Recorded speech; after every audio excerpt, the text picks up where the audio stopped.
Kasi sir, ano sir, ano ko lang, para patulong lang ako sir. Kasi, ito yung ano, di ba? Tapos, ito parang dinikit lang dito eh. Kasi, Kaya man. kasi ito talaga yung order ko. Di matiyang nga rin. Tracking number, ito yung sakto-sakto to. Tapos, ito, dinikit dito. Iba to eh. Kasi yung order ko sir, ito. Ito yung order ko talaga. Yung hagdanan yun eh. Yung ladder. Ladder yun? Oo, yung malaking ladder. Teka. Kaya nga, ano, Picture mo lang to sa ano mo sa kanila. Oo. Kaya nga, ano, patulong. Hindi naman natin balik yan to. Balik ko sa Maynila to. Papalitan no. Pwede pa ibalik yan sir? Hindi, reklamo ko lang, ma-refund lang yun. Kasi, wala naman kayong ano nito, kasi ano lang kayo, parang Deliver lang oh. Balik lang namin to doon. So, mali naman yung binigay nyo. Oo.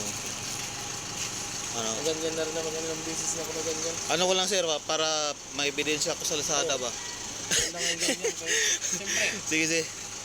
Oo, iba yung dinikit dito. Video ko lang dito sir, yung bus sir ha. Oh, sige, Para sama mo to. Lazada, iba naman dumating eh.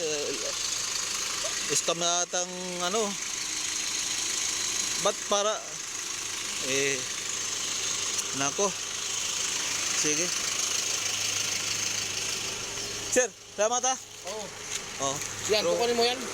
Ibalik doon. pag di ko tanggapin to, ano kaya mangyayari? Tika, tingnan ko lang. Kasi sabi dito, pagtanggihan ko, mabalik no? Doon lang.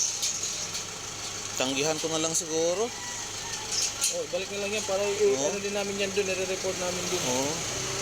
Ibabalik sa Maynila yan eh. Oo. Para Kaya ano ma-refund ko na yung lang? pera mo. Sige, Kawawa sige. ka rin naman eh. Nga. Pero walang ladder dito no? Walang mahaba. Putsa talaga. Sige sir, salamat sir. Galing na kami ng maasin eh. Oo. Sige sir, salamat. Pasensya lang talaga. Wala problema.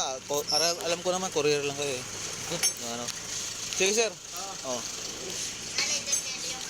Ha? Ha? Sir,